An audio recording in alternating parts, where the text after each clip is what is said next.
Un mot d'introduction. Je pense que cette journée est un moment historique de l'histoire de la gauche en Europe et des mouvements progressistes, puisque, avec beaucoup de retard, il faut le dire, alors que depuis plus de 10 ans s'appliquent en Europe des politiques d'ajustement structurel, des politiques néolibérales qui dévastent nos sociétés,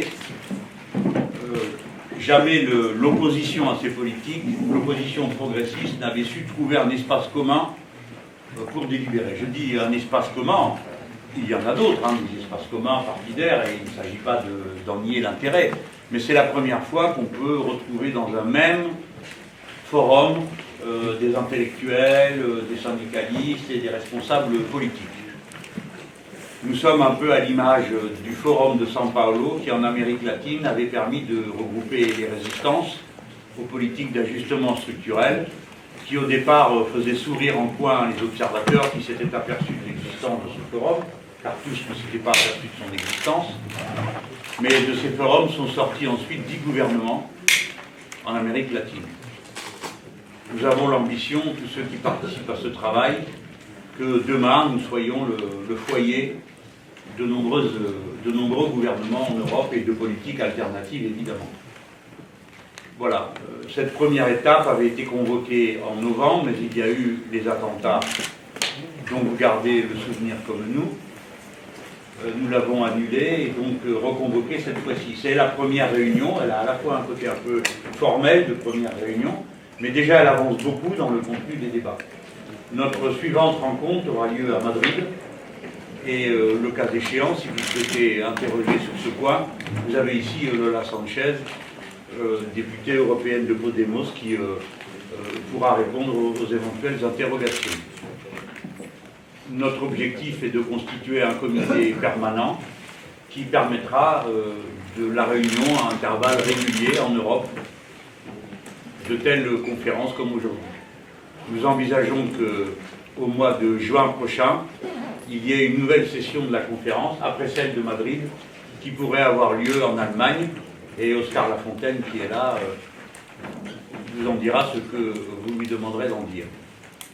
Bien sûr, un jour ou l'autre, nous finirons par aller en Grèce. Mais faute d'aller en Grèce, disons que la Grèce est venue à nous, puisque Zoé occupe parmi nous un rôle éminent de figure non partidaire, puisqu'elle n'est membre d'aucun parti, mais ancienne présidente du Parlement, Hélène, au moment de la brève période où nous avons pensé que la Grèce pouvait changer le cours de l'histoire en Europe. Elle est en quelque sorte le symbole de notre indestructible esprit de résistance, de tous ceux qui ne sacrifieront ni leurs convictions ni leurs positions à leurs idées. L'espace que nous créons est un espace qu'on rejoint individuellement et suivant son propre goût. Bon, il y aura des cas où il y a des partis entiers qui vont se retrouver. D'autres fois, ce seront des personnalités. Par exemple, le fait que, je peux dire tranquillement, en Espagne, il y a des députés de Podemos, mais ce n'est pas Podemos qui est membre qui en tant que parti est là. Il y a des députés de Izquierda Unida, mais ce n'est pas Izquierda Unida.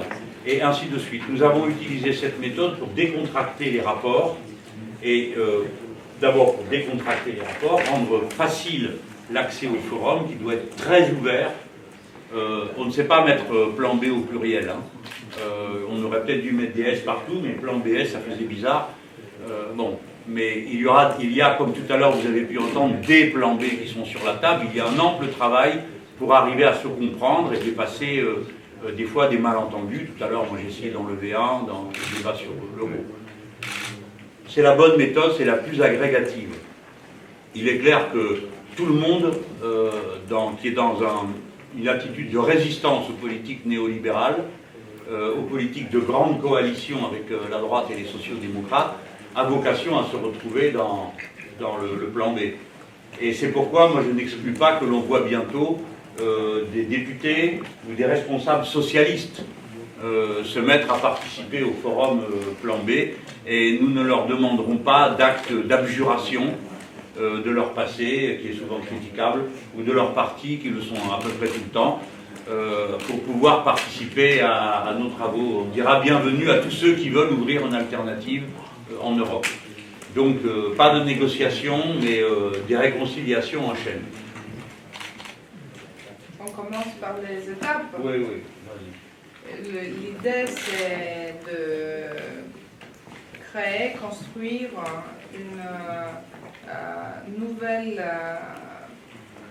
un nouveau forum qui mettra les peuples de l'Europe au centre du débat et de la bataille politique, de se convenir dans un contexte international et internationaliste, d'échanger nos expériences et nos idées et nos propositions et de forger des propositions réalistes, aussi bien qu'idéalistes, parce qu'il n'y a pas plus réaliste que l'idéal, pour mettre en scène de nouveau la démocratie, les droits de l'homme, la dignité humaine, la justice sociale en Europe, c'est-à-dire rétablir tout ce qui est mis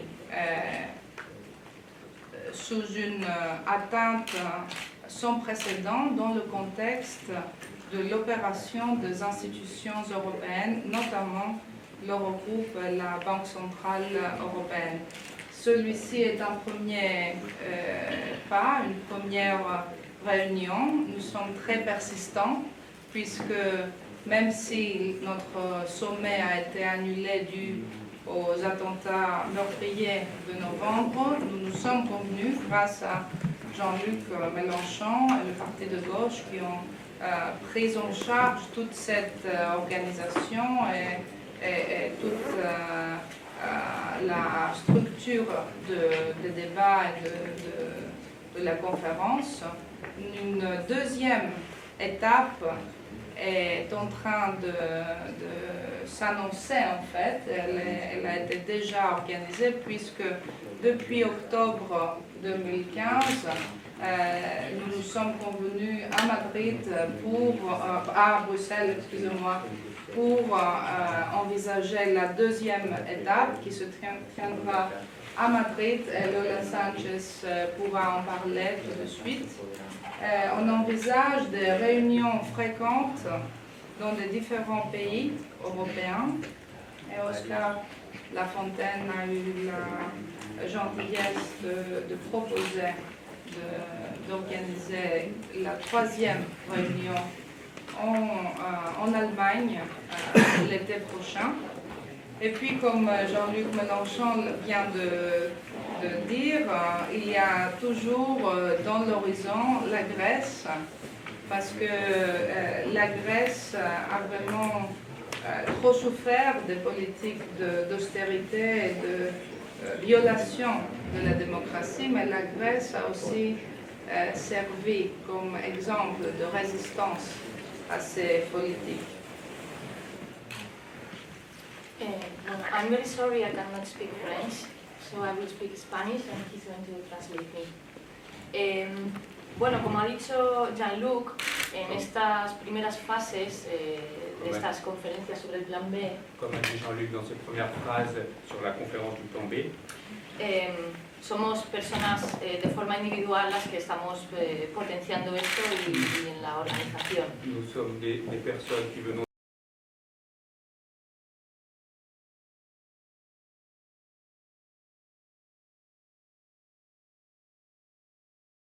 de façon individuelle pour renforcer ce plan B. Entonces, Podemos, al igual que otros partidos, esperemos que entren en esto, pero en un estadio más avanzado. Dans ce cadre, Podemos, en tant que parti, nous souhaiterons qu'ils arrivent dans ce cadre, mais dans une étape plus avancée.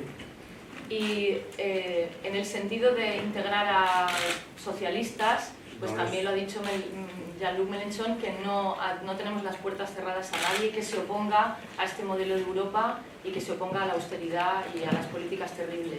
Et dans le sens, comme l'a dit également Jean-Luc, en rapport avec le Parti Socialiste, nous nous opposons à aucune venue, bien au contraire du Parti Socialiste, sur une idée de personnes qui viennent pour pousser justement à cette ouverture européenne des institutions. Y, como decía, cualquier persona o cualquier organización, especialmente plataformas sociales de la sociedad civil que quieran integrarse en esto, son bienvenidas.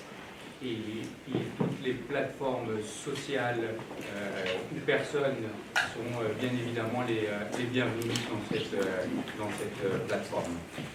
Y las fechas de la conferencia de Madrid son 19, 20 y 21 de febrero. Et les dates pour la conférence de Madrid sera le 19, 20 et 21 février.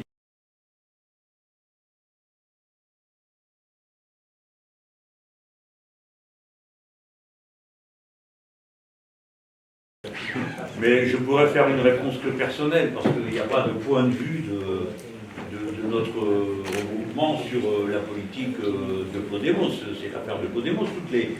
Toutes les initiatives, toutes les tentatives pour sortir de l'encerclement des politiques austéritaires nous intéressent. Donc nous les regardons, nous étudions, nous apprenons et nous ne nous mêlons pas d'aller dire aux autres ce qu'ils doivent faire.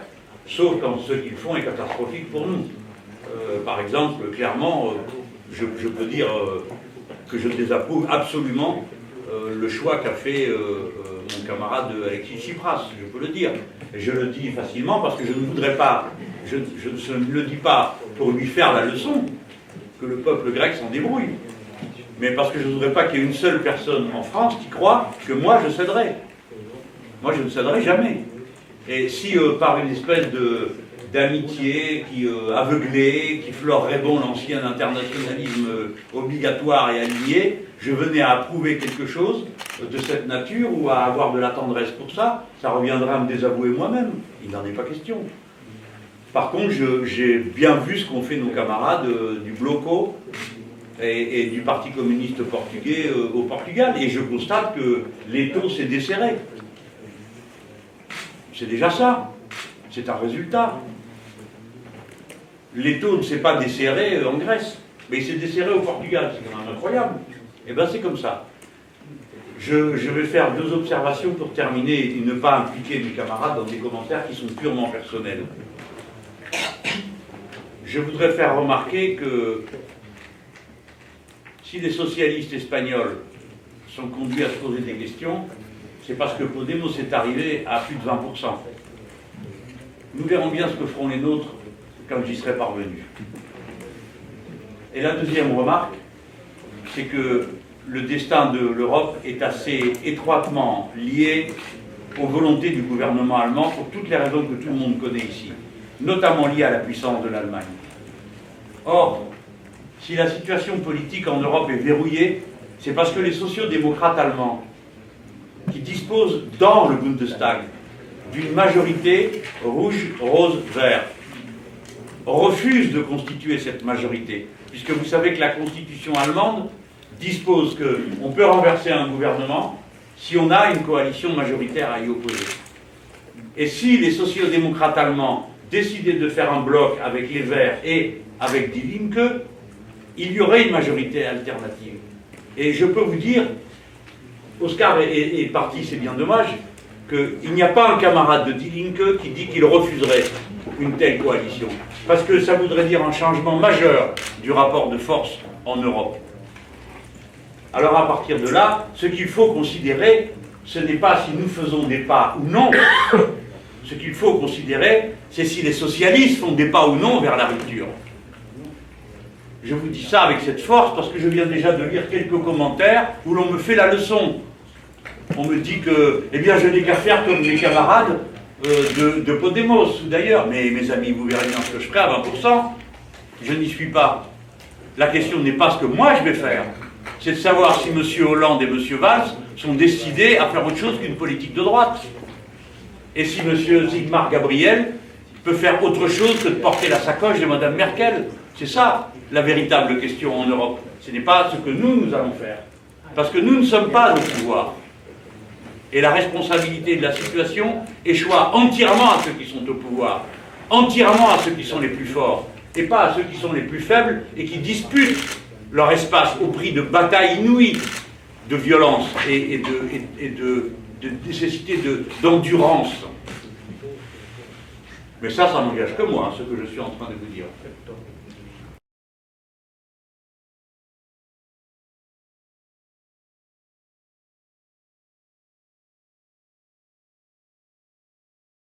Nous avons les meilleurs rapports qu'on peut avoir avec Yanis.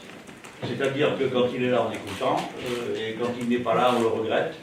Alors il n'est pas là pour des raisons de calendrier, le malheureux, parce que c'est vrai que le changement de date n'a rien arrangé, mais il sera à Madrid. Mais bien sûr, le forum du plan B n'est pas impliqué par sa démarche de création d'un parti européen. C'est sa démarche à lui, personnelle, nous la respectons, nous la regardons avec de l'intérêt, mais ça ne veut pas dire que nous la partageons. De même que je ne demande pas à Zoé de partager toutes mes positions politiques en France. Je fais une précision. Le forum change de ville et de pays, notamment parce que, aucun d'entre nous n'a la force de porter en permanence un tel effort. Je vous demande de considérer que la réunion d'aujourd'hui est une dépense considérable pour nous, le petit parti de gauche, et un effort humain de plusieurs mois que nous ne sommes pas en état de soutenir pendant des semaines. Au demeurant, si je fais partie des initiateurs de ce mouvement, je suis content avec ça. D'autant que je vais bientôt me trouver impliqué d'une manière ou d'une autre dans une campagne présidentielle qui ne va pas me laisser l'opportunité de jouer un rôle moteur personnel dans ce mouvement. Et la pire des choses qui pourrait nous arriver, c'est que notre initiative soit assimilée à une personne ou à un parti. Ce n'est pas ce que nous voulons faire.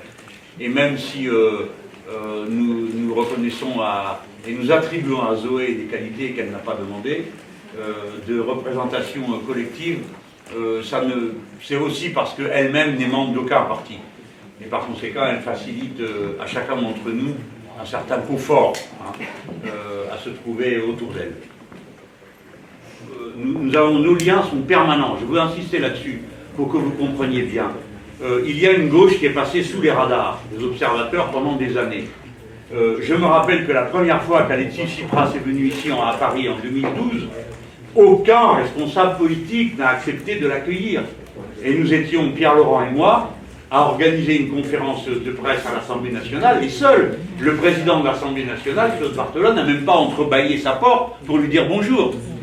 Et pourtant, déjà, Syriza était à 18%, annoncé à 18%. Tout le monde savait que Syriza serait incontournable à la fin des élections. Et personne n'a voulu. Mais nous n'avons jamais cessé les discussions. Après, on a eu des difficultés quand Syriza était au pouvoir, parce que, comme vous le savez, toutes les communications téléphoniques sont écoutées, tous les mails sont lus, et par conséquent, nous sommes tous revenus à l'âge du pigeon voyageur pour échanger des informations. Je n'allais pas prendre mon téléphone et dire à Alexis « Allô, alors tu t'en sors ?» Ce n'était plus possible. Donc les liaisons ont été rendues beaucoup plus difficiles pendant la période, dès le moment où il a été Premier ministre. Mais nous n'avons jamais cessé d'être en rapport les uns avec les autres. Moi, je suis allé, je ne sais combien de fois en Espagne, j'étais à la manifestation de la Puerta del Sol, avec Pablo, je suis allé à des réunions à l'Université Complutense à Madrid, et à plusieurs reprises. Nous n'avons jamais cessé de nous voir, et nous parlons sans arrêt. Par exemple, le parti de gauche slovène est en relation continuelle avec nous. Peut-être qu'il y a des gens qui, dans les observateurs, ne savent même pas où est la Slovénie, ni même que là-bas, notre gauche représente dans les enquêtes du 17%. Mais bon, comme personne n'a eu encore le bon goût de se jeter par la fenêtre, ou de faire sauter une bombe, ou de se livrer à des obscénités qui intéressent les médias, personne ne parle de la percée des Slovènes. Je vous dis tout ça pour que vous sachiez que l'Europe est travaillée en profondeur par des courants de contestation.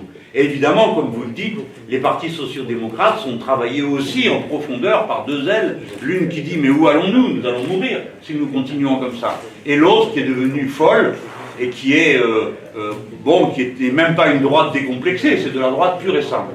Et la France, qui avait autrefois une singularité totale dans le mouvement socialiste mondial, parce qu'elle s'alliait avec les communistes et avec les Verts, est devenue l'espèce de arrière-queue de comète de l'ère blairiste. Il n'y a plus qu'en France qu'on est aussi sauvagement pro-libéral dans le mouvement socialiste. Même Zygmunt Gabriel, bon, qui n'a jamais eu beaucoup de Français, mais avait quand même quelques paroles, il n'y en a même plus.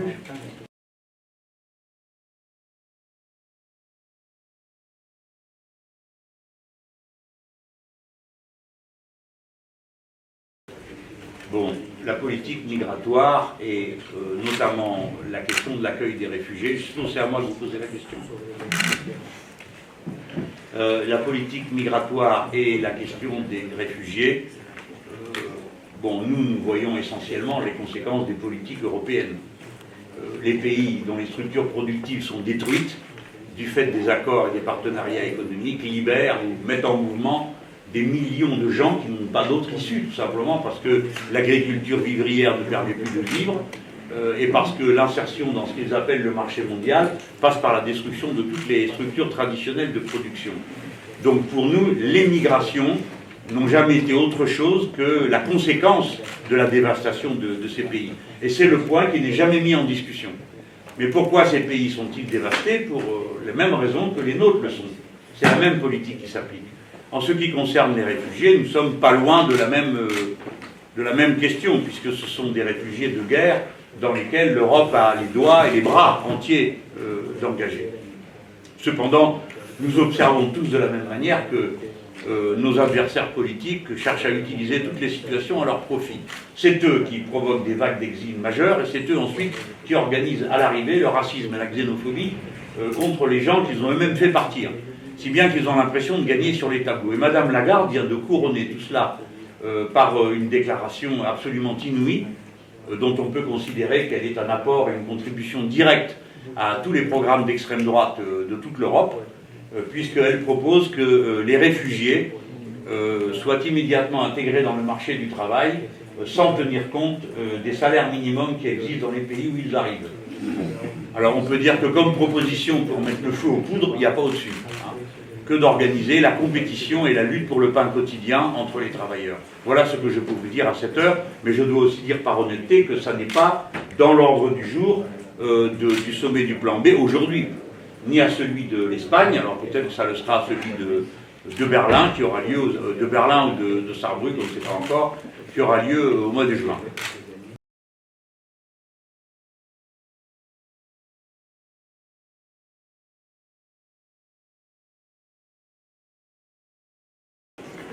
Tout d'abord, ce n'était pas une rupture entre la Fasan et Tsipras, c'était une rupture entre une équipe gouvernementale qui a décidé d'enforcer, d'implémenter tout le contraire de ce qui constituait le programme de Syriza, et les députés, les membres du parti qui ont refusé cette capitulation et cette trahison du mandat populaire. C'était des députés de toute la Grèce, des anciens membres du parti, presque la moitié des membres du comité central du parti, et ce n'était pas des membres d'une seule tendance, puisque vous faites allusion à la tendance de la plateforme de gauche, mais c'était des députés de beaucoup de tendances dans Syriza. Depuis, on a expérimenté l'effet traumatisant de septembre, encore une trahison de la confiance que le parti a fait à son leader, qui avait promis ne pas proclamer des élections avant qu'il y ait un congrès du parti au mois de septembre. Et depuis, il y a la tentative lancée durant ces élections précoces, donc Unité populaire, qui est en train de se construire, il y a d'autres tentatives et d'autres initiatives et il y en aura encore plus parce que la lutte contre les mémorandums, la lutte pour rétablir la démocratie et la souveraineté populaire, la lutte pour protéger le peuple et les plus faibles contre ces politiques dévastatrices n'est pas finie. Ils ne vont pas l'annihiler avec des méthodes comme celles employées l'été septembre dernier. Et je suis sûre que dans le futur, il y aura des initiatives qui provoqueront une vague de participation sociale très très vaste, parce que contre et au-delà des tentatives de la part des créanciers, il y a un peuple qui refuse à se soumettre et à faire cadeau de sa vie aux créanciers.